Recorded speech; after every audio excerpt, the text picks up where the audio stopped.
Hi guys, ನಾನಿವತ್ತು ಒಂದು ನೈಜ ಘಟನೆಯನ್ನ ಬೇಸ್ ಮಾಡಿ ತೆಗ್ದಿರೋ ಮೂವಿನ ಎಕ್ಸ್ಪ್ಲೇನ್ ಮಾಡ್ತಾ ಇದ್ದೀನಿ.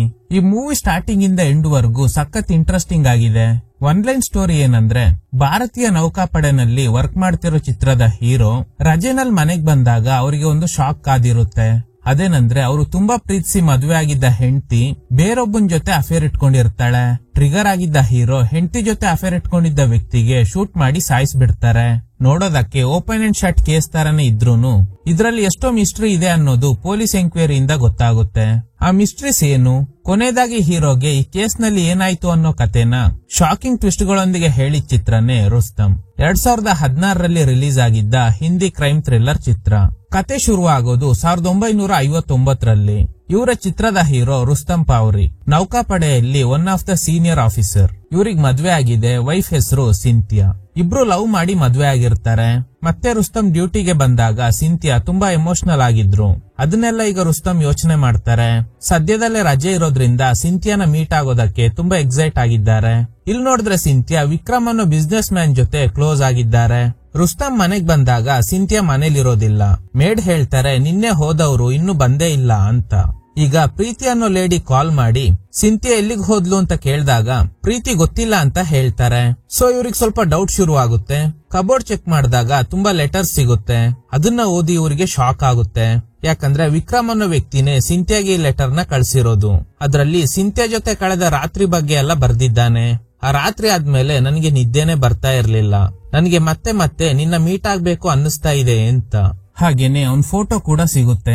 ಇದನ್ ನೋಡಿ ಅವ್ರಿಗೆ ಕನ್ಫರ್ಮ್ ಆಗುತ್ತೆ ಸಿಂಥಿಯಾ ವಿಕ್ರಮ್ ಜೊತೆ ಅಫೇರ್ ಇಟ್ಕೊಂಡಿದ್ದಾಳೆ ಅಂತ. ರುಸ್ತಮ್ ಅವ್ರು ತುಂಬಾ ಅಪ್ಸೆಟ್ ಆಗ್ತಾರೆ. ಯಾಕಂದ್ರೆ ಇವರು ಸಿಂಥಿಯಾನ ತುಂಬಾ ನಂಬಿದ್ರು. ವಿಕ್ರಮ್ ಮನೆಗೆ ಕಾಲ್ ಮಾಡಿದಾಗ ಅವ್ರ ಮನೇಲಿ ಕೆಲಸ ಮಾಡ್ತಿರೋ ಮೇಡ್ ಕಾಲ್ ಪಿಕ್ ಮಾಡ್ತಾರೆ. ವಿಕ್ರಮ್ ಬಗ್ಗೆ ಕೇಳಿದಾಗ ಅವ್ನ್ ಮನೇಲಿಲ್ಲ ಅನ್ನೋದು ಗೊತ್ತಾಗುತ್ತೆ. ವಿಕ್ರಮ್ ಎಲ್ಲಿರ್ತಾನೆ ಅನ್ನೋದು ಇವ್ರಿಗೆ ಗೊತ್ತಿದೆ ಅನ್ಸುತ್ತೆ. ಅಲ್ಲೋಗ್ ನೋಡಿದಾಗ ಸಿಂಥಿಯಾ ವಿಕ್ರಮ್ ಜೊತೆ ಕ್ಲೋಸ್ ಆಗಿದ್ದಾಳೆ. ಇದರಿಂದ ರುಸ್ತಮ್ಗೆ ತುಂಬಾ ಹರ್ಟ್ ಆಗುತ್ತೆ. ಅವತ್ತು ಮದ್ವೆ ಆದ ಹೊಸ್ತರಲ್ಲಿ ರಿಟರ್ನ್ ಡ್ಯೂಟಿಗೆ ಹೋದಾಗ ಅಷ್ಟೆಲ್ಲ ಎಮೋಷನಲ್ ಆಗಿದ್ದ ಸಿಂಥಿಯಾ ಇವಳೇನಾ ಅಂತ ಕೋಪದಲ್ಲಿ ವಸ್ತುಗಳನ್ನೆಲ್ಲ ಹೊಡೆದಾಕ್ತಾರೆ. ಇದನ್ ನೋಡಿ ಮೇಡ್ಗೆ ಗಾಬರಿ ಆಗುತ್ತೆ. ಟೆನ್ಷನ್ ನಲ್ಲಿ ತುಂಬಾ ಡ್ರಿಂಕ್ಸ್ ಮಾಡ್ತಾರೆ. ಸಿಂಥಿಯಾ ಮನೆಗ್ ಬಂದಾಗ ರುಸ್ತಮ್ ವಿಕ್ರಮ್ ಕಳಿಸಿದ ಲೆಟರ್ ಗಳನ್ನ ಓದ್ತಾ ಇರೋದ್ ನೋಡಿ ಇವ್ರಿಗೆ ಕನ್ಫರ್ಮ್ ಆಗುತ್ತೆ. ಹಾಗಾದ್ರೆ ರುಸ್ತಮ್ಗೆ ನನ್ನ ಅಫೇರ್ ವಿಷಯ ಎಲ್ಲ ಗೊತ್ತಾಗಿದೆ ಅಂತ. ನಾನು ಇದ್ರ ಬಗ್ಗೆ ನಿನ್ಗೆ ಎಕ್ಸ್ಪ್ಲೇನ್ ಮಾಡ್ತೀನಿ ಅಂದಾಗ ಅದನ್ನ ಕೇಳೋದಕ್ಕೆ ರುಸ್ತಮ್ ರೆಡಿ ಇಲ್ಲ. ನೇರವಾಗಿ ಕ್ಯಾರಿಯರ್ ಶಿಪ್ ಗೆ ಹೋಗಿ ಒಂದು ಗನ್ ತಗೊಂಡು ಬರ್ತಾರೆ. ವಿಕ್ರಮ್ ನ ಆಫೀಸ್ಗೆ ಹೋಗಿ ವಿಚಾರಿಸಿದಾಗ ಅವನ್ ಇನ್ನೂ ಬಂದೇ ಇಲ್ಲ ಅನ್ನೋದು ರಿಸೆಪ್ಷನಿಸ್ಟ್ ಇಂದ ಗೊತ್ತಾಗುತ್ತೆ. ನೀನ್ ನೋಡೋದಕ್ ತುಂಬಾ ಸುಂದರವಾಗಿದ್ಯಾ ಅಂತ ಹೇಳಿ ನೇರವಾಗಿ ವಿಕ್ರಮ್ ಮನೆಗೆ ಹೋದಾಗ ಮೇಡ್ ಡೋರ್ ಓಪನ್ ಮಾಡ್ತಾರೆ. ರುಸ್ತಮ್ ವಿಕ್ರಮ್ ನ ಮೀಟ್ ಆಗೋದಕ್ಕೆ ಮಹಡಿ ಮೇಲೆ ಹೋಗ್ತಾರೆ. ಹೋದ್ ಸ್ವಲ್ಪ ಹೊತ್ತಲ್ಲೇ ಗನ್ ಶಾಟ್ ಶಬ್ದ ಕೇಳಿದ್ರಿಂದ ಗಾಬರಿಯಾಗಿದ್ದ ಮೇಡ್ ಮೇಲ್ಗಡೆ ಹೋಗಿ ನೋಡಿದ್ರೆ ರುಸ್ತಮ್ ವಿಕ್ರಮ್ಗೆ ಶೂಟ್ ಮಾಡಿದ್ದಾರೆ. ಮೇಡ್ಗೆ ಗಾಬರಿ ಆಗುತ್ತೆ. ರುಸ್ತಮ್ ನೇರವಾಗಿ ಪೊಲೀಸ್ ಸ್ಟೇಷನ್ ಗೆ ಹೋಗಿ ನಾನೊಂದು ಕೊಲೆ ಮಾಡಿದ್ದೀನಿ ಅಂತ ಗನ್ ಸಮೇತ ಸರೆಂಡರ್ ಆಗ್ತಾರೆ. ಇದನ್ ನೋಡಿ ಪೊಲೀಸ್ನವ್ರಿಗೂ ಗಾಬರಿ ಆಗುತ್ತೆ. ವಿಕ್ರಮ್ ನ ಡೆತ್ ವಿಷಯ ಕೇಳಿ ವಿಕ್ರಮ್ ನ ತಂಗಿಯಾಗಿರೋ ಪ್ರೀತಿ ಹಾಗೇನೆ ಸಿಂಥಿಯಾಗೂ ಶಾಕ್ ಆಗುತ್ತೆ. ಪೊಲೀಸ್ನವರು ಕ್ರೈಮ್ ಸೀನ್ ಗೆ ಹೋಗಿ ಎಂಕ್ವೈರಿ ಶುರು ಮಾಡ್ತಾರೆ. ವಿಕ್ರಮ್ ಕೈ ಹತ್ರ ಕೂಡ ಒಂದು ಗನ್ ಸಿಗುತ್ತೆ. ವಿಕ್ರಮ್ ಎದೆ ಭಾಗಕ್ಕೆ ಬುಲೆಟ್ ಹೊಡೆದು ಗಾಯ ಆಗಿದ್ರಿಂದಾನೇ ಡೆತ್ ಆಗಿದೆ ಅನ್ನೋದು ಕನ್ಫರ್ಮ್ ಆಗುತ್ತೆ. ಪ್ರೀತಿ ಇನ್ವೆಸ್ಟಿಗೇಷನ್ ಆಫೀಸರ್ ಆಗಿರೋ ವಿನ್ಸೆಂಟ್ ಗೆ ಫೋರ್ಸ್ ಮಾಡ್ತಾಳೆ, ನಮ್ಮ ಅಣ್ಣನ್ ಕೊಲೆ ಮಾಡಿರೋ ರುಸ್ತಮ್ಗೆ ಗಲ್ಲು ಶಿಕ್ಷೆ ಆಗ್ಲೇಬೇಕು ಅಂತ. ವಿನ್ಸೆಂಟ್ ಹೇಳ್ತಾರೆ ಕಮಾಂಡರ್ ರುಸ್ತಮ್ ಆಲ್ರೆಡಿ ಸರೆಂಡರ್ ಆಗಿದ್ದಾರೆ, ಉಳಿದಿದ್ನ ಕೋರ್ಟ್ ನೋಡ್ಕೊಳ್ಳುತ್ತೆ ಅಂತ. ಕಟ್ ಮಾಡಿದ್ರೆ ವಿನ್ಸೆಂಟ್ ರುಸ್ತಮ್ಗೆ ಹೇಳ್ತಾರೆ ನಿಮ್ ವೈಫ್ ಹೊರಗಡೆ ವೇಟ್ ಮಾಡ್ತಾ ಇದ್ದಾರೆ ಅಂತ.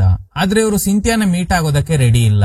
ಈ ವಿಷಯನ ವಿನ್ಸೆಂಟ್ ಸಿಂಥಿಯಾಗೆ ಹೇಳಿದಾಗ ಅವ್ರಿಗೆ ತುಂಬಾ ಹರ್ಟ್ ಆಗುತ್ತೆ. ವಿನ್ಸೆಂಟ್ ಯೋಚನೆ ಮಾಡ್ತಾರೆ ಸಿಂಥಿಯಾ ಯಾಕೆ ವಿಕ್ರಮ್ ಜೊತೆ ಅಫೇರ್ ಇಟ್ಕೊಂಡಿದ್ರು ಅಂತ. ಯಾಕಂದ್ರೆ ಎಂಕ್ವೈರಿನಲ್ಲಿ ಸಿಂಥಿಯಾ ಹಾಗೂ ರುಸ್ತಮ್ ನಡುವೆ ಯಾವುದೇ ಭಿನ್ನಾಭಿಪ್ರಾಯ ಇರ್ಲಿಲ್ಲ ಅನ್ನೋದು ಗೊತ್ತಾಗಿದೆ. ನ್ಯೂಸ್ ಪೇಪರ್ ನಲ್ಲಿ ಈ ವಿಷಯ ಪಬ್ಲಿಷ್ ಆಗಿದ್ರಿಂದ ದೇಶದೆಲ್ಲೆಡೆ ಸೆನ್ಸೇಷನ್ ಕ್ರಿಯೇಟ್ ಆಗುತ್ತೆ. ದೇಶ ಕಾಯೋ ಯೋಧನೆ ಕೊಲೆಗಾರ ಆಗ್ಬಿಟ್ನಾ ಅಂತ.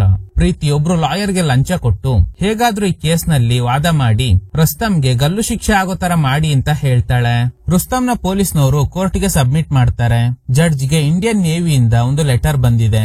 ರುಸ್ತಮ್ ಇಂಡಿಯನ್ ನೇವಿನಲ್ಲೇ ಡೆಕೋರೇಟೆಡ್ ಆಫೀಸರ್, ಅವ್ರನ್ನ ಪೊಲೀಸ್ ಕಸ್ಟಡಿನಲ್ಲಿ ಇಡೋದು ಸರಿ ಇಲ್ಲ, ನಾವೆಲ್ ಕಸ್ಟಡಿನಲ್ಲೇ ವಿಚಾರಣೆ ಮಾಡ್ತೀವಿ ಅಂತ. ಇದನ್ ಕೇಳಿ ಪ್ರೀತಿಗೆ ಕೋಪ ಬರುತ್ತೆ. ರುಸ್ತಮ್ ನಮ್ಮ ಅಣ್ಣ ವಿಕ್ರಮ್ನ ಕೊಲೆ ಮಾಡಿದ್ದಾರೆ, ಅವ್ರು ಪೊಲೀಸ್ ಕಸ್ಟಡಿನಲ್ಲೇ ಇರ್ಬೇಕು ಅಂತ. ಜಡ್ಜ್ ಹೇಳ್ತಾರೆ ಅದನ್ನ ನಾವು ಡಿಸೈಡ್ ಮಾಡ್ತೀವಿ, ನೀವು ಸೈಲೆಂಟ್ ಆಗಿರಿ ಅಂತ. ರುಸ್ತಮ್ ಹೇಳ್ತಾರೆ ನಾನು ಪೊಲೀಸ್ ಕಸ್ಟಡಿನಲ್ಲೇ ಇರ್ತೀನಿ, ನಾನೊಬ್ಬ ನೌಕಾಪಡೆಯ ಅಧಿಕಾರಿ ಅನ್ನೋ ಒಂದೇ ಕಾರಣಕ್ಕೆ ಸ್ಪೆಷಲ್ ಟ್ರೀಟ್ಮೆಂಟ್ ಏನು ಬೇಕಾಗಿಲ್ಲ ಅಂತ. ಬಟ್ ನೇವಿ ಆಫೀಸರ್ಗಳು ಫೋರ್ಸ್ ಮಾಡ್ತಾರೆ, ಇಲ್ಲ ನಾವು ನಿನ್ಗೆ ಹೆಲ್ಪ್ ಮಾಡ್ತೀವಿ, ಪೊಲೀಸ್ ಕಸ್ಟಡಿ ಬೇಡ, ನನ್ ಮಾತ್ ಕೇಳು ಅಂತ. ಆದ್ರೆ ರುಸ್ತಮ್ ಒಪ್ಪೋದಿಲ್ಲ. ಅಂದ್ರೆ ಇಲ್ಲೇನೋ ಮಿಸ್ಟ್ರಿ ಇದೆ ಅಂತ ಅರ್ಥ. ಒಂದು ಹಂತದಲ್ಲಿ ಜಡ್ಜ್ಗೂ ಆಶ್ಚರ್ಯ ಆಗುತ್ತೆ. ಕಾಮನ್ ಆಗಿ ಈ ರೀತಿ ಆಫೀಸರ್ ಗಳೇ ಕೊಲೆ ಮಾಡಿದಾಗ ಬಚಾವ್ ಆಗೋದಕ್ಕೋಸ್ಕರ ಅವ್ರದೇ ಡಿಪಾರ್ಟ್ಮೆಂಟ್ ನ ಹೆಲ್ಪ್ ತಗೊಂಡು ನಿರಪರಾಧಿ ಅಂತ ಪ್ರೂವ್ ಮಾಡೋದಕ್ಕೆ ಟ್ರೈ ಮಾಡ್ತಾರೆ. ಆದ್ರೆ ರುಸ್ತಮ್ ಟೋಟಲಿ ಡಿಫ್ರೆಂಟ್ ಆಗಿದ್ದಾರಲ್ಲ ಅಂತ ಕೋರ್ಟ್ ವಿನ್ಸೆಂಟ್ ಗೆ ಆದಷ್ಟು ಬೇಗ ಚಾರ್ಜ್ ಶೀಟ್ ನ ಸಬ್ಮಿಟ್ ಮಾಡೋದಕ್ಕೆ ಹೇಳ್ತಾರೆ. ಹಾಗೇನೆ ಎಂಕ್ವೈರಿ ಮುಗಿಯೋವರೆಗೂ ರುಸ್ತಮ್ ಪೊಲೀಸ್ ಕಸ್ಟಡಿನಲ್ಲೇ ಇರಬೇಕು ಅಂತ ಆರ್ಡರ್ ಕೊಡ್ತಾರೆ. ವಿನ್ಸೆಂಟ್ ಪ್ರೀತಿನ ಎಂಕ್ವೈರಿ ಮಾಡಿದಾಗ ವಿಕ್ರಮ್, ಪ್ರೀತಿ ಹಾಗೇನೆ ರುಸ್ತಮ್ ಒಳ್ಳೆ ಫ್ರೆಂಡ್ಸ್ ಅನ್ನೋದು ಗೊತ್ತಾಗುತ್ತೆ. ರುಸ್ತಮ್ ಮನೆಯಲ್ಲಿ ಕೆಲಸ ಮಾಡ್ತಿರೋ ಮೇಡ್ ಹೇಳೋ ಪ್ರಕಾರ ವಿಕ್ರಮ್, ಪ್ರೀತಿ ಹಾಗೇನೆ ರುಸ್ತಮ್ 3 ಜನ ಯಾವಾಗ್ಲೂ ಮೀಟ್ ಆಗ್ತಿದ್ರಂತೆ. ಹಾಗೇನೆ ಪ್ರೀತಿಗೆ ಸಿಂಥಿಯಾ ವಿಕ್ರಮ್ ಜೊತೆ ಅಫೇರ್ ಇಟ್ಕೊಂಡಿರೋ ವಿಷಯ ಕೂಡ ಗೊತ್ತಿದೆ. ರುಸ್ತಮ್ ಆ ದಿನ ಶಿಪ್ ಇಂದ ಗನ್ ತಗೊಂಡೋಗಿರೋ ವಿಷಯ ಕೂಡ ಗೊತ್ತಾಗುತ್ತೆ. ಹಾಗೇನೆ ರುಸ್ತಮ್ ಅಫಿಷಿಯಲ್ ಡ್ಯೂಟಿ ಮೇಲೆ ಲಂಡನ್ ಗೆ ಹೋಗಿದ್ರು ಅನ್ನೋದು ಸಿಂಥಿಯಾ ಅವರಿಂದ ಗೊತ್ತಾಗುತ್ತೆ. ನೀವು ವಿಕ್ರಮ್ ನ ಇಷ್ಟಪಡ್ತಿದ್ರ ಅಂತ ಕೇಳಿದಾಗ ಸಿಂಥಿಯಾ ಸರಿಯಾಗಿ ಆನ್ಸರ್ ಮಾಡದೆ ಅಲ್ಲಿಂದ ಹೋಗ್ತಾರೆ. ಈಗ ಕಾನ್ಸ್ಟೇಬಲ್ ವಿನ್ಸೆಂಟ್ ಗೆ ಹೇಳ್ತಾರೆ, ಸರ್ ರುಸ್ತಮ್ ನೇವಿನಲ್ಲಿ ಇರ್ತಿದ್ರು, ಯಾವಾಗ್ಲೂ ರಜೆ ಸಿಕ್ಕಿದಾಗ ಬರ್ತಾರೆ ಅಷ್ಟೇ. ಆದ್ರೆ ವಿಕ್ರಮ್ ದೊಡ್ಡ ಬಿಸ್ನೆಸ್ ಮ್ಯಾನ್, ಅದಕ್ಕೇನೆ ಸಿಂಥಿಯಾ ಅವನ್ ಜೊತೆ ಅಫೇರ್ ಇಟ್ಕೊಂಡಿದ್ದಾರೆ ಅಂತ. ನೆಕ್ಸ್ಟ್ ರುಸ್ತಮ್ ನ ಎಂಕ್ವೈರಿ ಮಾಡ್ತಾರೆ. ವಿಕ್ರಮ್ ನ ಫಸ್ಟ್ ಯಾವಾಗ ಮೀಟ್ ಆದ್ರಿ ಅಂತ. ರುಸ್ತಮ್ ಹೇಳೋ ಪ್ರಕಾರ ಇವ್ರು ಸೀನಿಯರ್ ಆಫೀಸರ್ ಆಗಿರೋ ಪ್ರಶಾಂತ್ ಅವ್ರ ಬರ್ಡೇ ಪಾರ್ಟಿಗೆ ರುಸ್ತಮ್ ಹಾಗೇನೆ ವೈಫ್ ಆಗಿರೋ ಸಿಂಥಿಯಾ ಹೋಗಿದ್ರಂತೆ. ಅಲ್ಲೇ ವಿಕ್ರಮ್ ನ ಪರಿಚಯ ಆಗಿದೆ. ವಿಕ್ರಮ್ ಕೆಲವೊಂದು ಫಾರಿನ್ ಕಂಪನಿಗಳ ಜೊತೆ ಸಂಪರ್ಕ ಇಟ್ಕೊಂಡಿದ್ದಾನೆ. ನೇವಿಗ್ ಬೇಕಾಗಿರೋ ಶಿಪ್ ಏನಾದ್ರೂ ಬೇಕಿದ್ರೆ ಕೇಳಿ, ಕಡಿಮೆ ರೇಟ್ ನಲ್ಲೇ ಕೊಡಿಸ್ತೀನಿ ಅಂತ. ಪ್ರಶಾಂತ್ ವಿಕ್ರಮ್ಗೆ ಕ್ಲೋಸ್ ಫ್ರೆಂಡ್. ಇಲ್ಲೇ ಫಸ್ಟ್ ಟೈಮ್ ವಿಕ್ರಮ್ ಸಿಂಥಿಯಾನ ಮೀಟ್ ಆಗಿರ್ತಾನೆ. ಹಾಗೇನೆ ಇದೇ ಪಾರ್ಟಿನಲ್ಲೇ ವಿಕ್ರಮ್ ನ ತಂಗಿ ಪ್ರೀತಿಯ ಪರಿಚಯ ಕೂಡ ಆಗಿರುತ್ತೆ.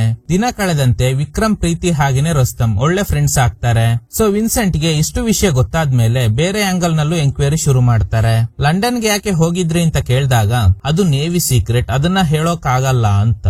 ಇಲ್ಲಿ ಅರ್ಥ ಆಗದೆ ಇರೋ ಇನ್ನೊಂದು ವಿಷಯ ಇದೆ. ಅದೇನಂದ್ರೆ ಯಾಕೆ ನೇವಿನವರು ರುಸ್ತಮ್ ನ ಇವ್ರ ಕಸ್ಟಡಿನಲ್ಲೇ ಎಂಕ್ವೈರಿ ಮಾಡೋಕೆ ಕೋರ್ಟ್ ಗೆ ಅಪೀಲ್ ಮಾಡಿದ್ರು ಅಂತ. ಈ ಸೀನಿಯರ್ ಆಫೀಸರ್ ಆಗಿರೋ ಪ್ರಶಾಂತ್ ಅವ್ರ ನಡವಳಿಕೆ ನೋಡಿದ್ರೆ ಇಲ್ಲೇನೋ ಮಿಸ್ಟ್ರಿ ಇದೆ ಅಂತ ಅನ್ನಿಸ್ತಾ ಇದೆ. ಜೊತೆಲಿದ್ದ ಆಫೀಸರ್ ಗೆ ಹೇಳ್ತಾರೆ, ನನ್ಗೆ ಆ ಡಾಕ್ಯುಮೆಂಟ್ ಬೇಕು, ಅದು ರುಸ್ತಮ್ ಹತ್ರನೇ ಇದೆ, ಅದೇನಾದ್ರೂ ಪೊಲೀಸ್ನವ್ರ ಕೈಗೆ ಸಿಕ್ಕಿದ್ರೆ ನಮ್ ಕತೆ ಅಷ್ಟೇ. ರುಸ್ತಮ್ ಮನೆಗೆ ಯಾರನ್ನಾದ್ರೂ ಕಳಿಸಿ ಆ ಡಾಕ್ಯುಮೆಂಟ್ ನ ತಗೊಂಡ್ ಬನ್ನಿ ಅಂತ. ರುಸ್ತಮ್ ಅವ್ರನ್ನ ಮೀಟ್ ಆಗಿ ನಾವು ನಿಮ್ ಪರ ವಾದ ಮಾಡ್ತೀವಿ ಅಂತ ಹೇಳಿದಾಗ ಅವರು ಒಪ್ಪೋದಿಲ್ಲ. ಆಕ್ಚುಲಿ ಕೇಸ್ ನಲ್ಲಿ ರುಸ್ತಮ್ ಪರ ವಾದ ಮಾಡ್ಲಿ ಅಂತ ಸಿಂಧಿಯಾನಿ ಲಾಯರ್ ನ ಕಳ್ಸಿರ್ತಾರೆ. ಈಗ ರುಸ್ತಮ್ ಒಪ್ಪಿಲ್ಲ ಅನ್ನೋದು ಗೊತ್ತಾದ್ಮೇಲೆ ಇವಳಿಗೆ ತುಂಬಾ ಹರ್ಟ್ ಆಗುತ್ತೆ. ನೆಕ್ಸ್ಟ್ ಡೇ ಈ ನೇವಿಯ ಸೀನಿಯರ್ ಆಗಿರೋ ಪ್ರಶಾಂತ್ ಕಡೆ ಅವರು ರುಸ್ತಮ್ ಮನೆಗೆ ನುಗ್ಗಿ ಸಿಂಧಿಯಾನ ಹೆದರ್ಸಿ ಯಾವ್ದೋ ಡಾಕ್ಯುಮೆಂಟ್ ಗೋಸ್ಕರ ಸರ್ಚ್ ಮಾಡ್ತಾರೆ. ಆದ್ರೆ ಇವರು ಹುಡ್ಕೊಂಡ್ ಬಂದಿದ್ದ ಡಾಕ್ಯುಮೆಂಟ್ ಸಿಗದೆ ಇರೋದ್ರಿಂದ ವಾಪಸ್ ಹೋಗ್ತಾರೆ. ತಕ್ಷಣ ಸ್ಟೇಷನ್ಗೆ ಹೋಗಿ ವಿನ್ಸೆಂಟ್ ಹತ್ರ ರಿಕ್ವೆಸ್ಟ್ ಮಾಡ್ತಾರೆ, ಹೇಗಾದ್ರೂ ರುಸ್ತಮ್ ನ ಕನ್ವಿನ್ಸ್ ಮಾಡಿ, ನಾನು ಅವ್ರಿಗೆ ತುಂಬಾ ಮುಖ್ಯವಾದ ವಿಷಯ ಹೇಳ್ಬೇಕು ಅಂತ. ಕೊನೆಗೂ ರುಸ್ತಮ್ ಒಪ್ಪಿದ್ರಿಂದ ಸಿಂಧಿಯಾ ಅವ್ರನ್ನ ಮೀಟ್ ಆಗಿ ಫಸ್ಟ್ ಸಾರಿ ಕೇಳ್ತಾಳೆ. ಸಿಂಧಿಯಾ ಹೇಳೋ ಪ್ರಕಾರ ಆಗ ತಾನೇ ಇಂಗ್ಲೆಂಡ್ ಗೆ ಹೋಗ್ ಬಂದಿದ್ದ ರುಸ್ತಮ್ ಒಂದಿನ ಕೂಡ ಸಿಂಧಿಯಾ ಜೊತೆ ಇರೋದಕ್ಕಾಗಿಲ್ಲ, ಮತ್ತೆ ಡ್ಯೂಟಿಗೆ ಜಾಯಿನ್ ಆಗ್ಬೇಕಾಯ್ತು. ಇದ್ರಿಂದ ಸಿಂಧಿಯಾಗೆ ತುಂಬಾ ಹರ್ಟ್ ಆಗಿದೆ. ಹೊಸದಾಗಿ ಮದ್ವೆ ಆಗಿರೋದ್ರಿಂದ ಗಂಡ ಜೊತೆಲೆ ಸ್ವಲ್ಪ ದಿನ ಇರ್ತಾರೆ ಅಂತ ಅನ್ಕೊಂಡಿದ್ದ ಸಿಂಧಿಯಾ ಲೆಕ್ಕಾಚಾರ ಉಲ್ಟಾ ಆಗಿರುತ್ತೆ. ನನ್ ಜೊತೆ ಸ್ವಲ್ಪ ದಿನ ಇರಿ ಅಂದ್ರೂ ಕೇರ್ ಮಾಡದೆ ಡ್ಯೂಟಿನೇ ಮುಖ್ಯ ಅಂತ ಹೋಗಿದ್ರಿಂದ ಟ್ರಿಗರ್ ಆಗಿದ್ದ ಸಿಂಧಿಯಾ ಪ್ರೀತಿ ಜೊತೆಗೆ ಕಾಲ ಕಳೆಯೋದಕ್ಕೆ ಶುರು ಮಾಡಿದ್ದಾರೆ. ಆಮೇಲೆ ವಿಕ್ರಮ್ ಕೂಡ ಪದೇ ಪದೇ ಮೀಟ್ ಆಗ್ತಾ ಇದ್ದ. ಸಿಂಧಿಯಾ ಬೇಡ ಅಂದ್ರೂನು ಪ್ರೀತಿ ಒಂದು ಪಾರ್ಟಿನ ಅರೇಂಜ್ ಮಾಡಿ ಅವಳಿಗೇನೋ ಕೆಲ್ಸ ಇದೆ ಅಂತ ಹೋಗಿದ್ರಿಂದ ಸಿಂಧಿಯಾ ವಿಕ್ರಮ್ ಜೊತೆ ಪಾರ್ಟಿಲಿ ಇರ್ಬೇಕಾಯ್ತು. ಅವಳು ಮನೆಗೆ ಹೋಗ್ತೀನಿ ಅಂತ ಎಷ್ಟೇ ಹೇಳಿದ್ರುನು ಫೋರ್ಸ್ ಮಾಡಿದ್ದ ವಿಕ್ರಮ್ ಪಾರ್ಟಿಲಿ ಇರೋದಕ್ಕೆ ಹೇಳಿರ್ತಾನೆ. ಆಕ್ಚುಲಿ ಆ ದಿನ ಸಿಂಧಿಯಾ ಬರ್ಡೇ, ಅದಕ್ಕೆ ಪಾರ್ಟಿನ ಅರೇಂಜ್ ಮಾಡಿ ಅವಳಿಗೆ ಒಂದು ಕಾಸ್ಟ್ಲಿ ಗಿಫ್ಟ್ ನ ಕೊಡ್ತಾನೆ. ಆಕ್ಚುಲಿ ಇದನ್ನೆಲ್ಲ ರುಸ್ತಮ್ ಮಾಡ್ಬೇಕಾಗಿತ್ತು, ಆದ್ರೆ ಅವ್ರ ಬದಲು ವಿಕ್ರಮ್ ಇದನ್ನೆಲ್ಲ ಮಾಡ್ತಾ ಇರೋದ್ರಿಂದ ಸಿಂಧಿಯಾ ಅವನ್ ಜೊತೆ ಕ್ಲೋಸ್ ಆಗ್ತಾಳೆ. ಇದಾದ್ಮೇಲೆ ವಿಕ್ರಮ್ ಸಿಂಧಿಯಾನ ಪದೇ ಪದೇ ಹೊರಗಡೆ ಕರ್ಕೊಂಡು ಹೋಗೋದು, ಅವಳಿಗೆ ಏನ್ ಇಷ್ಟ ಇಲ್ಲ ಅನ್ನೋದನ್ನ ತಿಳ್ಕೊಂಡು ಅವಳ ಭಾವನೆಗಳಿಗೆ ತಕ್ಕಂತೆ ರೆಸ್ಪಾಂಡ್ ಮಾಡಿದ್ರಿಂದ ಸಿಂಧಿಯಾ ಅವನ್ ಜೊತೆ ಫಿಸಿಕಲ್ ರಿಲೇಶನ್ಶಿಪ್ ಇಟ್ಕೊಂಡಿರ್ತಾಳೆ. ಆದ್ರೆ ಎಲ್ಲೋ ಒಂದ್ ಕಡೆ ಅನ್ಸಿದೆ, ನನ್ನ ನಂಬಿರೋ ರುಸ್ತಮ್ಗೆ ಮೋಸ ಮಾಡ್ತಾ ಇದ್ದೀನಿ ಅಂತ. ಸೊ ಇದು ರಿಯಲೈಸ್ ಆದ್ಮೇಲೆ ವಿಕ್ರಮ್ ಇಂದ ದೂರ ಆಗಿದ್ದಾಳೆ. ಸೊ ಈಗ ರುಸ್ತಮ್ಗೆ ಇವಳ ಸಿಚುವೇಶನ್ ಅರ್ಥ ಆಗುತ್ತೆ. ಮದ್ವೆ ಆದ್ಮೇಲೆ ಸಿಂಧಿಯಾ ಜೊತೆ ಜಾಸ್ತಿ ಟೈಮ್ ಕಳಿಯೋಕೆ ಆಗ್ಲಿಲ್ಲ. ಅಷ್ಟೇ ಅಲ್ಲದೆ ಅವಳ ಫೀಲಿಂಗ್ಸ್ ನ ಅರ್ಥ ಮಾಡ್ಕೊಳ್ದೆ ಡ್ಯೂಟಿಗೆ ಹೋಗಿದ್ರಿಂದ ಕೋಪದಲ್ಲಿದ್ದ ಸಿಂಧಿಯಾ ಸಿಚುವೇಶನ್ ನ ಅರ್ಥ ಮಾಡ್ಕೊಂಡಿದ್ದ ವಿಕ್ರಮ್ ಇವಳಿಗೆ ಇಷ್ಟ ಆಗೋ ತರ ನಡ್ಕೊಂಡು ಅವನ್ ಬಲೆಗ್ ಬೀಳ್ಸ್ಕೊಂಡಿದ್ದಾನೆ ಅಂತ. ಸಿಂಧಿಯಾ ನನ್ನಿಂದ ತಪ್ಪಾಗಿದೆ ಅನ್ನೋದ್ನ ಒಪ್ಕೊಂಡಿದ್ರಿಂದ ರುಸ್ತಮ್ ಅವಳನ್ನ ಕ್ಷಮಿಸ್ತಾರೆ. ಹಾಗೇನೆ ಯಾರೋ ಸ್ಟ್ರೇಂಜರ್ಸ್ ಮನೆಗ್ ನುಗ್ಗಿ ಯಾವ್ದೋ ಡಾಕ್ಯುಮೆಂಟ್ ನ ಹುಡುಕ್ತಾ ಇದ್ರು ಅಲ್ವಾ, ಅದನ್ನ ಕೂಡ ಹೇಳ್ತಾಳೆ. ಕಟ್ ಮಾಡಿದ್ರೆ ಪ್ರಶಾಂತ್ಗೆ ಟೆನ್ಷನ್ ಆಗ್ತಿದೆ. ಯಾಕಂದ್ರೆ ಇವ್ರು ಯಾವ್ದೋ ಡಾಕ್ಯುಮೆಂಟ್ ಗೋಸ್ಕರ ರುಸ್ತುಂ ಮನೆಗೆ ಇಬ್ರು ಸ್ಟ್ರೇಂಜರ್ಸ್ ನ ಕಳ್ಸಿದ್ರು ಅಲ್ವಾ, ಆದ್ರೆ ಅದು ಸಿಗ್ಲೇ ಇಲ್ಲ. ಈಗ ಕೋರ್ಟ್ ನಲ್ಲಿ ಹಿಯರಿಂಗ್ ನಡೀತಾ ಇದೆ. ಜಡ್ಜ್ ಹೇಳ್ತಾರೆ, ನಿಮ್ ಪರ ವಾದ ಮಾಡೋಕೆ ಲಾಯರ್ ಬೇಡ ಅಂತ ಹೇಳಿದ್ದೀರಾ ಅಲ್ವಾ, ಸೊ ನೀವೇ ವಾದ ಮಾಡಬಹುದು ಅಂತ. ರುಸ್ತುಂ ಹೇಳ್ತಾರೆ, ನಾನ್ ಕೊಲೆ ಮಾಡಿಲ್ಲ, ಈ ಕೇಸ್ ನಲ್ಲಿ ನನ್ ಪರ ನಾನೇ ವಾದ ಮಾಡ್ತೀನಿ ಅಂತ. ಇದನ್ ಕೇಳಿ ಕೋರ್ಟ್ ನಲ್ಲಿ ಇದ್ದವ್ರಿಗೆ ಶಾಕ್ ಆಗುತ್ತೆ. ಇದನ್ನೆಲ್ಲ ನೋಡಿ ವಿನ್ಸೆಂಟ್ ಗೆ ಅನ್ನಿಸ್ತಾ ಇದೆ, ರುಸ್ತುಂ ಏನೋ ಮಿಸ್ಟ್ರಿನ ಹೈಡ್ ಮಾಡ್ತಾ ಇದ್ದಾರೆ ಅಂತ. ಇವರು ಹೈಲಿ ಡೆಕೋರೇಟೆಡ್ ನೇವಿ ಆಫೀಸರ್ ಆಗಿರೋದ್ರಿಂದ ಅವ್ರ ಒಪ್ಪಿಗೆ ಇಲ್ದೆ ಏನೇನೋ ಪ್ರಶ್ನೆಗಳನ್ನ ಕೇಳಿ ಎಂಕ್ವೈರಿ ಮಾಡೋದಕ್ಕಾಗಲ್ಲ. ಕಟ್ ಮಾಡಿದ್ರೆ ಸಿಂಧ್ಯಾ ಪ್ರಶಾಂತ್ ನ ಮೀಟ್ ಆಗಿ ಒಂದು ಲೆಟರ್ ನ ಕೊಡ್ತಾಳೆ. ಆಕ್ಚುಲಿ ಇದನ್ನ ರುಸ್ತುಂ ಕೊಟ್ಟು ಕಳ್ಸಿರ್ತಾರೆ. ಸದ್ಯದಲ್ಲೇ ಪ್ರಶಾಂತ್ ನಿನ್ನ ಮೀಟ್ ಆಗಿ ಡಾಕ್ಯುಮೆಂಟ್ ಬಗ್ಗೆ ಕೇಳ್ತಾರೆ. ಆಗ ಅವ್ರಿಗೆ ಈ ಲೆಟರ್ ನ ಕೊಡು ಅಂತ. ಅದ್ರಲ್ಲಿ 50 ಮಿಲಿಯನ್ ದುಡ್ಡನ್ನ ಸ್ವಿಸ್ ಅಕೌಂಟ್ ಗೆ ಟ್ರಾನ್ಸ್ಫರ್ ಮಾಡಿ ಅಂತ ಒಂದು ಅಕೌಂಟ್ ನಂಬರ್ ನ ಬರೆದು ಕಳಿಸಿರ್ತಾರೆ. ವಿಕ್ರಮ್ಗೆ ಸೇರ್ಬೇಕಾಗಿರೋ 50 ಮಿಲಿಯನ್ ಈ ಅಕೌಂಟ್ ಗೆನೆ ಟ್ರಾನ್ಸ್ಫರ್ ಮಾಡಬೇಕು, ಇಲ್ಲ ಅಂದ್ರೆ ಆ ಡಾಕ್ಯುಮೆಂಟ್ ಪೊಲೀಸರ ಕೈ ಸೇರುತ್ತೆ ಅಂತ. ಆ ವಿಕ್ರಮ್ಗೆ ಸೇರ್ಬೇಕಾಗಿರೋ ದುಡ್ಡನ್ನ ಯಾಕೆ ರುಸ್ತುಂ ಈ ಅಕೌಂಟ್ ಗೆ ಟ್ರಾನ್ಸ್ಫರ್ ಮಾಡೋದಕ್ಕೆ ಹೇಳಿದ್ರು, ಯಾಕೆ ವಿಕ್ರಮ್ಗೆ 50 ಮಿಲಿಯನ್ ಶೇರ್ ನ ಪ್ರಶಾಂತ್ ಕೊಡ್ಬೇಕು, ಇದೆಲ್ಲ ಆಮೇಲೆ ಗೊತ್ತಾಗುತ್ತೆ. ಬೇರೆ ದಾರಿ ಇಲ್ದೆ ಪ್ರಶಾಂತ್ ಒಪ್ಕೋತಾರೆ. ಸಿಂಧ್ಯಾ ಹೇಳ್ತಾಳೆ, ರುಸ್ತುಂ ದಡ್ಡ ಅಲ್ಲ, ಆತರ ಸೆನ್ಸಿಟಿವ್ ಡಾಕ್ಯುಮೆಂಟ್ ನ ಮನೇಲಿರೋ ಕಬೋರ್ಡ್ ನಲ್ಲಿ ಯಾರಾದ್ರೂ ಇಡ್ತಾರ, ಅದು ಎಲ್ಲಿ ಇರ್ಬೇಕೋ ಅಲ್ಲೇ ಇದೆ. ಮತ್ತೆ ಮನೆ ಹತ್ರ ಯಾರನ್ನಾದ್ರೂ ಕಳಿಸಿ ಆ ಡಾಕ್ಯುಮೆಂಟ್ ನ ಹುಡ್ಕೋ ಪ್ರಯತ್ನ ಮಾಡಿದ್ರೆ ಅದು ಯಾರ ಕೈ ಸೇರ್ಬೇಕೋ ಅವ್ರ ಕೈ ಸೇರುತ್ತೆ. ಹಾಗೇನಾದ್ರೂ ಸೇರಿದ್ರೆ ನಿಮ್ ಕತೆ ಅಷ್ಟೇ ಅಂತ. ಈ ಕಡೆ ವಿನ್ಸೆಂಟ್ ಎಲ್ಲ ಆಂಗಲ್ ನಲ್ಲೂ ಎಂಕ್ವೈರಿ ಶುರು ಮಾಡ್ತಾರೆ. ಕೊಲೆ ನಡೆದ ದಿನ ರುಸ್ತುಂ 8:15 ಮನೆಯಿಂದ ಹೊರಟು ಫಸ್ಟ್ ಶಿಪ್ ಗೆ ಹೋಗಿ ಗನ್ ತಂದಿರ್ತಾರೆ. 10:20 ವಿಕ್ರಮ್ ಮನೆಗೆ ಹೋಗಿದ್ದಾರೆ. ಸೊ ಹಾಗಾದ್ರೆ 8:15 10 ಗಂಟೆ ನಡುವೆ ರುಸ್ತುಂ ಎಲ್ಲಿದ್ರು? ಸೊ ಈ ಡೌಟ್ ಇದ್ದಿದ್ರಿಂದ ಈ ಆಂಗಲ್ ನಲ್ಲಿ ಎಂಕ್ವೈರಿ ಮಾಡಿದಾಗ ಕೊನೆಗೆ ರುಸ್ತುಂ ಡೆಲ್ಲಿಗೆ ಒಂದು ಟ್ರಂಕ್ ಕಾಲ್ ಮಾಡಿದ್ರು ಅನ್ನೋದು ಗೊತ್ತಾಗುತ್ತೆ. ಸೊ ಅವ್ರು ಕಾಲ್ ಮಾಡಿದ ನಂಬರ್ ನ ವಿನ್ಸೆಂಟ್ ನೋಟ್ ಮಾಡ್ಕೋತಾರೆ. ನ್ಯೂಸ್ ಪೇಪರ್ ನಲ್ಲಿ ಸಿಂಧ್ಯಾ ವಿಕ್ರಮ್ ಜೊತೆ ಅಫೇರ್ ಇಟ್ಕೊಂಡಿರೋ ವಿಷಯ ಪಬ್ಲಿಷ್ ಆಗಿದೆ. ಇದರಿಂದ ಜನ ಸಿಂಧ್ಯಾನ ದ್ವೇಷ ಮಾಡೋದಕ್ಕೆ ಶುರು ಮಾಡ್ತಾರೆ. ವೈಫ್ ಬೇರೆಯವ್ರ ಜೊತೆ ಅಫೇರ್ ಇಟ್ಕೊಂಡಿದ್ರಿಂದಾನೆ ರುಸ್ತುಂ ಕೊಲೆ ಮಾಡಿದ್ದಾರೆ ಅಂತ ಜನ ರುಸ್ತುಂಗೆ ಸಪೋರ್ಟ್ ಮಾಡ್ತಾರೆ. ಕೋರ್ಟ್ ನಲ್ಲಿ ಜ್ಯೂರಿ ಮೆಂಬರ್ಸ್ ಅಂತ ಇರ್ತಾರೆ. ವಾದ ವಿವಾದಗಳನ್ನ ನೋಡಿ ಈ ಜ್ಯೂರಿ ಮೆಂಬರ್ಸ್ ವೋಟ್ ಮಾಡೋದ್ರ ಮೂಲಕ ರುಸ್ತುಂಗೆ ಶಿಕ್ಷೆ ಆಗ್ಬೇಕಾ ಬೇಡವಾ ಅನ್ನೋದು ಡಿಸೈಡ್ ಆಗುತ್ತೆ. ಈಗ ಪ್ರೀತಿ ಹೈರ್ ಮಾಡಿದ್ದ ಲಾಯರ್ ಅಂದ್ರೆ ವಿಕ್ರಮ್ ಪರವಾಗಿ ವಾದ ಮಾಡೋ ಲಾಯರ್ ಫಸ್ಟ್ ವಿಕ್ರಮ್ ಆಫೀಸ್ ನಲ್ಲಿ ಕೆಲಸ ಮಾಡ್ತಿದ್ದ ಲೇಡಿನ ಎಂಕ್ವೈರಿ ಮಾಡ್ತಾರೆ. ಇವಳು ಹೇಳೋ ಪ್ರಕಾರ ಆ ದಿನ ವಿಕ್ರಮ್ ನ ಹುಡ್ಕೊಂಡ್ ಬಂದಿದ್ದ ರುಸ್ತುಂ ತುಂಬಾ ಕೋಪದಲ್ಲಿದ್ರು. ವಿಕ್ರಮ್ ನ ಕೊಲೆ ಮಾಡೋದಾಗಿ ಹೇಳ್ತಿದ್ರು ಅಂತ ಸುಳ್ಳು ಹೇಳ್ತಾಳೆ. ಆಗ ರುಸ್ತುಂ ಹೇಳ್ತಾರೆ, ನೀನು ಇಷ್ಟೊತ್ತು ಹೇಳಿದ್ದೆಲ್ಲ ಸುಳ್ಳು, ನೀವು ಆ ದಿನ ಗ್ರೀನ್ ಕಲರ್ ಡ್ರೆಸ್ ಅಲ್ಲಿ ತುಂಬಾ ಕೆಟ್ಟದಾಗಿ ಕಾಣ್ತಾ ಇದ್ರಿ ಅಲ್ವಾ? ಆಗ ಈ ಹುಡುಗಿ, ಇಲ್ಲ, ನೀವೇ ಆ ದಿನ ಹೇಳಿದ್ರಿ ನಾನ್ ನೋಡೋಕೆ ತುಂಬಾ ಸುಂದರವಾಗಿದ್ದೀನಿ ಅಂತ. ಓ ಹೌದಾ, ನೀವೇ ಹೇಳಿದ್ರಿ ಅಲ್ವಾ, ನಾನು ವಿಕ್ರಮ್ ನ ಕೊಲೆ ಮಾಡೋ ಕೋಪದಲ್ಲಿದ್ದೆ. ಸೊ ಹೀಗೆ ಕೋಪದಲ್ಲಿರೋ ವ್ಯಕ್ತಿ ಹೇಗೆ ನಿಮ್ ಬ್ಯೂಟಿ ಬಗ್ಗೆ ಕಾಂಪ್ಲಿಮೆಂಟ್ ಕೊಡೋದಕ್ಕೆ ಸಾಧ್ಯ? ಸೊ ಆಪೋಸಿಟ್ ಲಾಯರ್ ಇವಳ ಕೈಯಲ್ಲಿ ಸುಳ್ಳು ಹೇಳ್ಸಿದ್ದಾರೆ ಅನ್ನೋದನ್ನ ರುಸ್ತುಂ ಪ್ರೂವ್ ಮಾಡ್ತಾರೆ. ಈ ಕಡೆ ವಿನ್ಸೆಂಟ್ ಡೆಲ್ಲಿಗೆ ಬರ್ತಾರೆ. ಈ ಕಡೆ ಆಪೋಸಿಟ್ ಲಾಯರ್ ವಿಕ್ರಮ್ ಮನೆಯಲ್ಲಿ ಮೇಡ್ ಆಗಿದ್ದ ವ್ಯಕ್ತಿನ ವಿಚಾರಣೆ ಮಾಡ್ತಾರೆ. ಇವ್ರು ಕೂಡ ಸುಳ್ಳು ಹೇಳ್ತಾ ಇದ್ದಾರೆ. ನನ್ ಕಣ್ಣು ಮುಂದೆನೆ ವಿಕ್ರಮ್ಗೆ ರುಸ್ತುಂ ಶೂಟ್ ಮಾಡಿದ್ರು.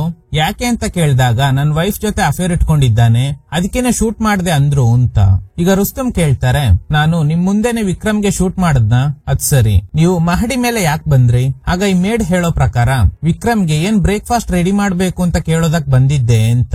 ಆಗ ರುಸ್ತುಂ ಪೊಲೀಸ್ನವರು ತೆಗ್ದಿದ್ದ ಫೋಟೋ ತೋರಿಸಿ ಆ ದಿನ ಆಲ್ರೆಡಿ ಬ್ರೇಕ್ಫಾಸ್ಟ್ ಎಲ್ಲ ರೆಡಿ ಆಗಿತ್ತು. ಹೀಗಿರುವಾಗ ಹೇಗೆ ನೀವು ವಿಕ್ರಮ್ ಹತ್ರ ಬ್ರೇಕ್ಫಾಸ್ಟ್ ಬಗ್ಗೆ ಕೇಳೋದಕ್ಕೆ ಸಾಧ್ಯ? ಇದನ್ ಕೇಳಿ ಹೆದ್ರಿದ್ದ ಮೇಡ್, ನನ್ನ ಕ್ಷಮಿಸ್ಬಿಡಿ, ನಾನು ಹೇಳಿದ್ದೆಲ್ಲ ಸುಳ್ಳು.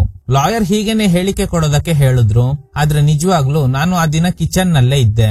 ಗುಂಡಿನ ಶಬ್ದ ಕೇಳಿ ಮೇಲ್ಗಡೆ ಹೋದಾಗ ರುಸ್ತುಂ ಕೈಯಲ್ಲಿ ಗನ್ ಇತ್ತು, ವಿಕ್ರಮ್ ತೀರ್ ಹೋಗಿದ್ರು ಅಂತ. ರುಸ್ತುಂ ಮನೇಲಿ ವರ್ಕ್ ಮಾಡ್ತಿದ್ದ ಮೇಡ್ ನ ವಿಚಾರಣೆ ಮಾಡಿದಾಗ ರುಸ್ತುಂ ಅವರು ಡ್ಯೂಟಿನಲ್ಲಿ ಇರುವಾಗ ವಿಕ್ರಮ್ ಸಿಂಧ್ಯಾಗೆ ಹತ್ರ ಆಗಿ ಅವ್ರ ಜೊತೆ ಅಫೇರ್ ಇಟ್ಕೊಂಡಿದ್ದಾರೆ. ಸೊ ತನ್ನ ವೈಫ್ ಜೊತೆನೆ ಅಫೇರ್ ಇಟ್ಕೊಂಡಿದ್ದ ವ್ಯಕ್ತಿಗೆ ಶೂಟ್ ಮಾಡಿರೋದ್ರಲ್ಲಿ ತಪ್ಪೇನಿದೆ ಅಂತ. ಇದನ್ ಕೇಳಿ ಕೋರ್ಟ್ ನಲ್ಲಿದ್ದ ಜನ ಚಪ್ಪಾಳೆ ತಟ್ಟೋದಕ್ ಶುರು ಮಾಡ್ತಾರೆ. ಪ್ರೀತಿನ ಎಂಕ್ವೈರಿ ಮಾಡಿದಾಗ, ಹೌದು, ನಮ್ಮ ಅಣ್ಣ ಸಿಂಧ್ಯಾ ಜೊತೆ ಅಫೇರ್ ಇಟ್ಕೊಂಡಿರೋ ವಿಷಯ ನನಗ್ ಗೊತ್ತು.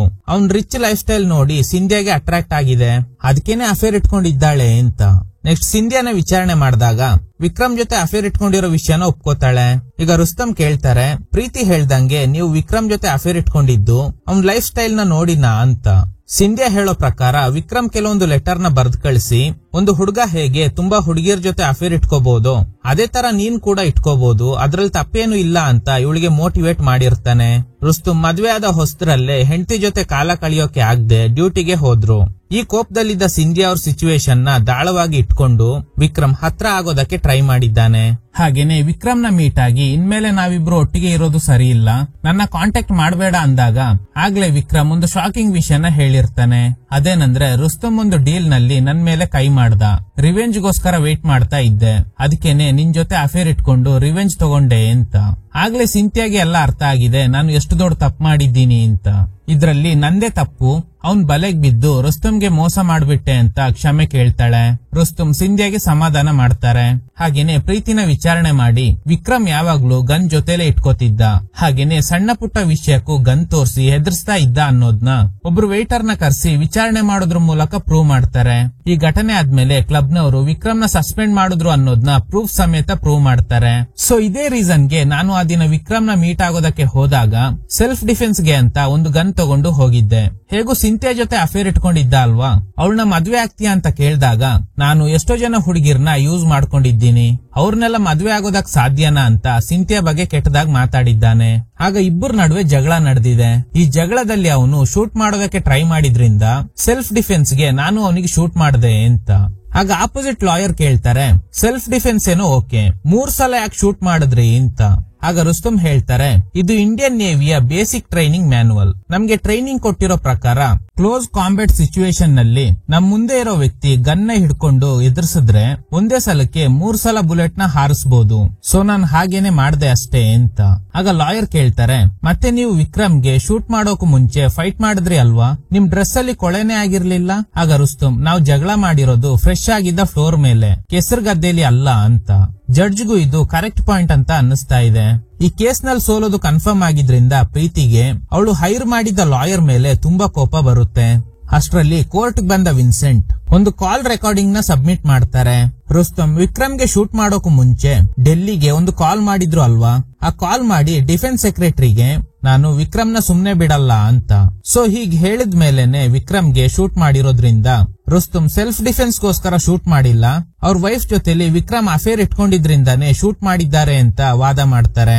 ಸೊ ಈಗ ಜಡ್ಜ್ ಜೂರಿ ಮೆಂಬರ್ಸ್ ಗೆ ಹೇಳ್ತಾರೆ, ನೀವೆಲ್ಲ ಸಾಕ್ಷಿ ಆಧಾರಗಳನ್ನ ನೋಡಿ ನಿಮ್ ಡಿಸಿಷನ್ ನ ಹೇಳ್ಬೋದು, ಇದಕ್ಕೆ ನೀವು ಎಷ್ಟು ಬೇಕಾದ್ರೂ ಟೈಮ್ ತಗೊಳ್ಳಿ ಅಂತ.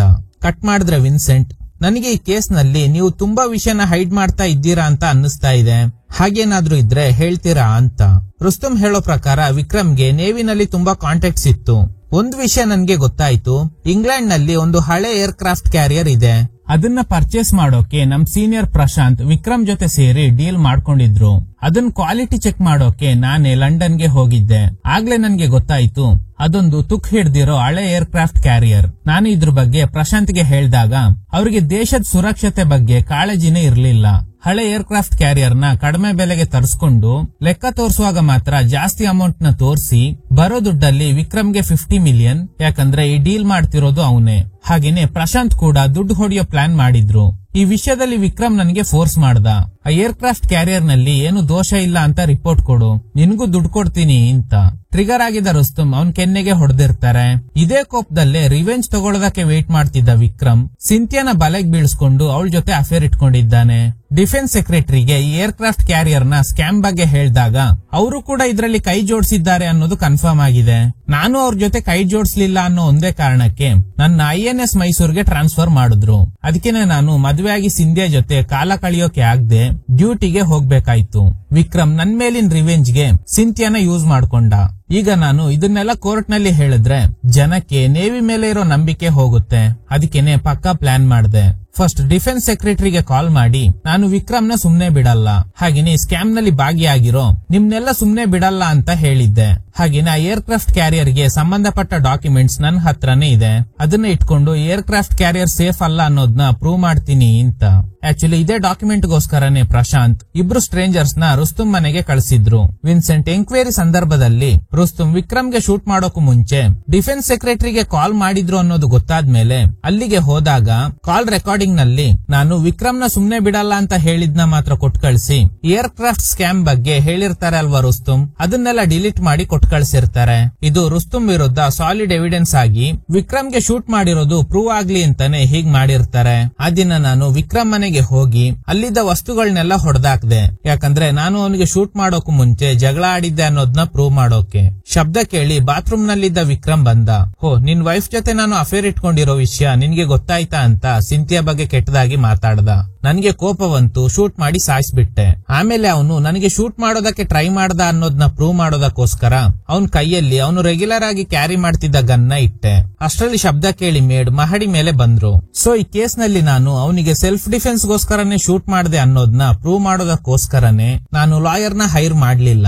ನಾನೇ ಈ ಕೇಸ್ ನಲ್ಲಿ ವಾದ ಮಾಡ್ದೆ. ಈಗ ನಾನು ಡಿಫೆನ್ಸ್ ಸೆಕ್ರೆಟರಿ ಹಾಗೇನೆ ಪ್ರಶಾಂತ್ ನ ಎಕ್ಸ್ಪೋಸ್ ಮಾಡಿದ್ರೆ ಇಂಡಿಯನ್ ನೇವಿ ಬಗ್ಗೆ ರೆಸ್ಪೆಕ್ಟ್ ಹಾಳಾಗುತ್ತೆ. ಅದಕ್ಕೆ ಹೇಳಿಲ್ಲ. ನಾಳೆ ಕೋರ್ಟ್ ಏನ್ ಡಿಸೈಡ್ ಮಾಡುತ್ತೋ ನೋಡೋಣ ಅಂತ. ಕಟ್ ಮಾಡಿದ್ರೆ ಜ್ಯೂರಿ ಮೆಂಬರ್ಸ್ ಅವ್ರ ನಿರ್ಧಾರನ ವೋಟ್ ಮಾಡೋದ್ರ ಮೂಲಕ ಜಡ್ಜ್ಗೆ ಹೇಳಿರ್ತಾರೆ. ಅವ್ರ ಪ್ರಕಾರ ರುಸ್ತುಂ ನಿರಪರಾಧಿ, ಅವರು ಸೆಲ್ಫ್ ಡಿಫೆನ್ಸ್ ಗೋಸ್ಕರನೇ ಶೂಟ್ ಮಾಡಿದ್ದಾರೆ ಅಂತ. ಇದನ್ ಕೇಳಿ ಪ್ರೀತಿಗೆ ಶಾಕ್ ಆದ್ರೆ ಸಿಂಥಿಯಾಗೆ ಫುಲ್ ಖುಷಿ. ಜನ ಆಲ್ರೆಡಿ ರುಸ್ತುಂ ಪರವಾಗಿ ಹೋರಾಟ ಮಾಡ್ತಾ ಇದ್ದಿದ್ರಿಂದ ಈ ತೀರ್ಪಿಂದ ಅವರಿಗೂ ಖುಷಿ ಆಗುತ್ತೆ. ರುಸ್ತುಂ ಸಿಂಥಿಯಾನ ಕ್ಷಮಿಸಿ ಅವಳ ಜೊತೆ ಜೀವನ ಮಾಡೋದಕ್ ಶುರು ಮಾಡ್ತಾರೆ. ಏರ್ಕ್ರಾಫ್ಟ್ ಸ್ಕ್ಯಾಮ್ ನಲ್ಲಿ ಭಾಗಿಯಾಗಿದ್ದ ಡಿಫೆನ್ಸ್ ಸೆಕ್ರೆಟರಿ ಶೂಟ್ ಮಾಡ್ಕೊಂಡು ಸತ್ತೋಗ್ತಾರೆ. ಇದ್ರೊಂದಿಗೆ ಈ ಚಿತ್ರ ಎಂಡ್ ಆಗುತ್ತೆ. ಈ ತರದ ಥ್ರಿಲ್ಲಿಂಗ್ ವಿಡಿಯೋಗಳಿಗಾಗಿ ನಮ್ಮ ಸಿನಿಮಾ ಫ್ಯಾಕ್ಟ್ಸ್ ಚಾನೆಲ್ ನ ತಪ್ಪದೆ ಸಬ್ಸ್ಕ್ರೈಬ್ ಮಾಡಿ, ಪಕ್ಕದಲ್ಲಿರೋ ಬೆಲ್ ಐಕಾನ್ ನ ಪ್ರೆಸ್ ಮಾಡಿ ಆಲ್ ನೋಟಿಫಿಕೇಶನ್ ಗಳನ್ನ ಆನ್ ಮಾಡಿ ಇಟ್ಕೊಳ್ಳಿ.